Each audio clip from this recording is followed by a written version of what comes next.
C'est en forgeant qu'on devient forgeron, c'est en patouillant qu'on devient papillon. Et toi, tu crois que c'est en lisant qu'on devient liseron? C'est l'émission Et nous liserons jeunesse, maintenant sur Radio Laser. Bonjour à toutes, bonjour à tous. Je retrouve aujourd'hui Sophie et tu nous emmènes au bord de la mer, Sophie, sur la plage. Tout à fait, je vous emmène sur la plage avec Les gens de la plage, un album de Maëlle Vincenzini et de Cédric Apt. Maëlle Vincenzini, peut-être que vous la connaissez parce qu'elle a un de ses livres qui avait fait beaucoup parler. Donc c'était La Villa Alice, en fait, pour ce livre, elle a acheté une maison et puis elle s'est retrouvée à écrire un livre autour de tout ce qu'elle avait pu récupérer dans cette maison, toutes les archives qu'avaient laissées les précédents habitants. C'est rigolo parce que je suis en train de lire le livre. Et ben voilà. J'ai commencé la semaine dernière, je l'avais pas lu. Donc, je l'ai pas lu non plus, mais c'est vrai que ça m'intrigue beaucoup. Et puis, donc je disais, aux illustrations, Cédric Apt, et c'est pour les éditions Thierry Magnier. Alors, un album qui se passe sur une plage du Finistère, à T-Anker. C'est l'histoire d'un chien qui se promène sur la plage, un grand chien noir et blanc, et qui va découvrir un rocher un petit peu particulier, puisqu'en fait ce n'est pas un rocher, c'est une baleine qui s'est échouée sur la plage.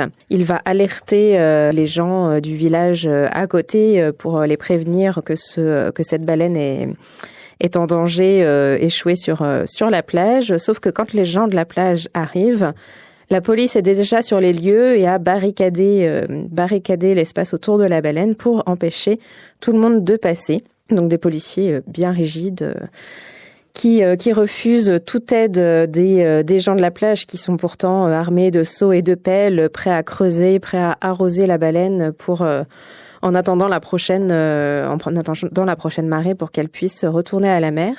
Il y a juste 2 pompiers qui essayent tant bien que mal de l'aider, mais malheureusement, la marée suivante est trop basse et du coup, ils ne vont pas pouvoir la remettre à l'eau. Donc, les gens de la plage n'ont toujours pas le droit de passer.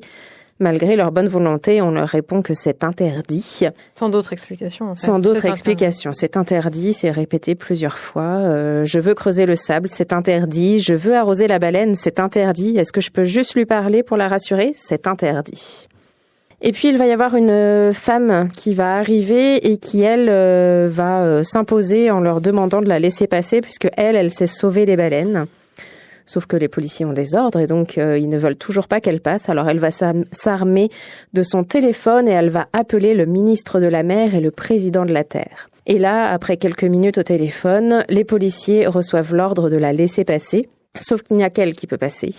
Donc elle va essayer d'apaiser la baleine. Il y a un tractopelle qui va venir creuser un sillon pour aider la baleine. Sauf que cette femme, qu'on appelle la pirate, parce qu'effectivement, elle est réputée pour aider les animaux en mer et pour les protéger.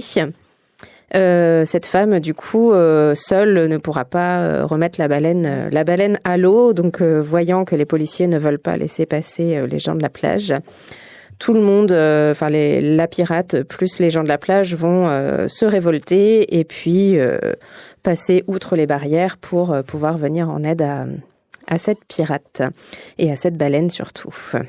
Donc c'est un bel album autour un petit peu de la désobéissance civile en fait, comme quoi parfois il faut passer outre les règles pour pouvoir avancer sur certains sujets, et là en l'occurrence sur le sauvetage de cette baleine qui a déjà passé plusieurs heures en dehors de l'eau et dont l'état commence à devenir assez critique. C'est une belle histoire en plus que l'autrice Maëlle Vincenzini a vécue pour de vrai, puisque effectivement des animaux marins qui s'échouent sur les plages, ça arrive, et donc elle a pu assister un petit peu à une histoire qui ressemble à ça dans le Finistère. Oui, où se situe la Villa Alice, je crois. Où se situe la Villa Alice, ouais, c'est ça. Et donc, c'est une belle histoire d'humanité avec de magnifiques illustrations. Il y a quelques doubles pages, justement, où on a la plage vierge de toute présence humaine. Et donc, ça donne vraiment des illustrations, des beaux tableaux, en fait, vraiment magnifiques. Que ce soit la couleur du ciel ou du sable, en fait, de l'eau, le paysage, il est très beau. C'est c'est assez réaliste, en fait, dans les couleurs. Il y a quelque chose de très nuancé, de vraiment très dilué quand même. Ouais.